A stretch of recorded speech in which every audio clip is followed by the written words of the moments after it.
Today, we're tackling a really important and, let's be honest, pretty tough topic: how to provide dignified hygiene care for a loved one with ALS. It is, without a doubt, one of the most intimate and demanding parts of caregiving, and our goal here is to give you a clear, supportive framework you can really lean on.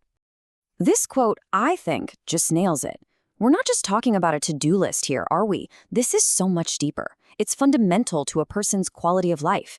And when you have a good system in place, it does more than just get things done. It preserves self-respect, and it eases the strain on everyone involved. So look, the goal here isn't to just give you a checklist to memorize. It's about building a system that's repeatable and reliable. Because a good system, well, it lowers stress, it builds your confidence, and it creates a consistency that's actually really comforting for both you and your loved one. So let's start building that system together. All right, so how do we build that system? Well, we're going to build it around 4 key pillars.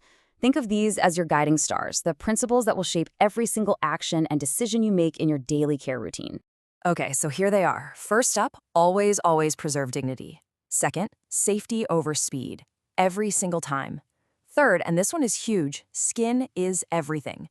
And fourth, build those repeatable systems we just talked about. These are the why behind every how.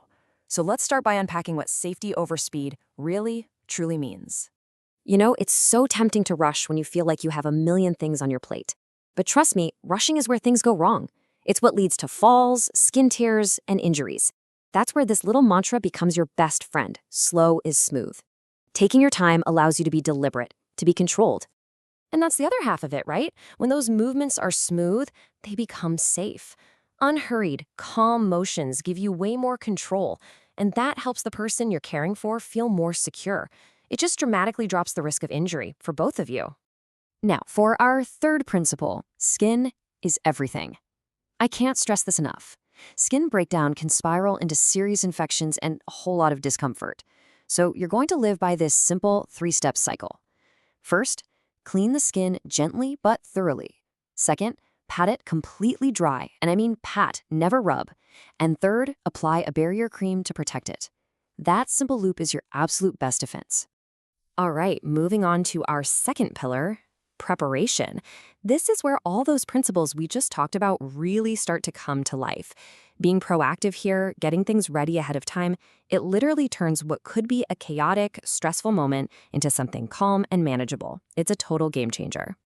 And here's the thing, preparation isn't a one-and-done deal. It has to evolve as the disease progresses. You know, in the early stages, maybe it's just a few grab bars or a raised toilet seat, but those needs will change, and eventually you might be looking at full assistance, even specialized equipment like mechanical lifts. The real key is adapting the environment before you're in a crisis. This might seem basic, but man, is it powerful. Having a dedicated supply station with everything you need right there, within arm's reach, is essential. And that pro tip at the bottom, that is golden. Seriously, do this. Create 2 kits, one for the bathroom, one for the bedside. It'll save you from running back and forth and conserve energy you absolutely need. Okay, so we've got our foundation and we're prepared. Pillar 3 is all about the action itself, the hands-on care. And for this, we're going to zero in on the procedures that carry the absolute highest risk of injury. So I want you to think about this for a second. In all of the daily hygiene routines, what do you think is the single most dangerous moment? This is where the vast majority of injuries happen for caregivers and for the person they're caring for. The answer is transfers. That one word. Moving a person from a wheelchair to a toilet or from a bed to a commode, that is the moment it requires the most strength, the most coordination, and the right technique. Getting this part right is absolutely essential. So, using the right technique really depends entirely on the person's current ability. If they can still bear some weight on their legs, a stand pivot transfer could be perfect. If they have some balance but need a little help, a gait belt is a great tool for stability. But once their strength is minimal or gone, a mechanical lift isn't just an option, it's a necessity. The big takeaway here, never ever try to be a hero and lift more than you safely can. All right, our fourth and final pillar. And this one is just as crucial as any of the physical techniques we've covered. This is the human side of care. Because this work is emotionally complex, and just acknowledging that is the very first step to managing it. It's so important to see that there are 2 sides to this coin. The person receiving care is grappling with a profound loss of independence, of privacy, And at the exact same time, you, the caregiver, are facing this immense physical and emotional strain.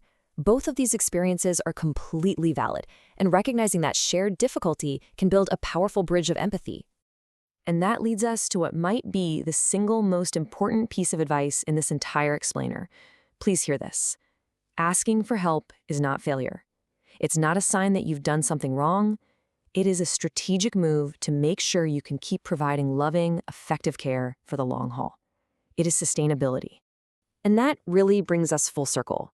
The work is hard, it's repetitive, and it can be absolutely exhausting. But when you build a system grounded in these principles, it transforms. It stops being just a series of tasks, and it becomes something so much more profound. It becomes a consistent, powerful message of respect and love. A quiet, daily act of care that says, you are still you, and I will meet you here with dignity.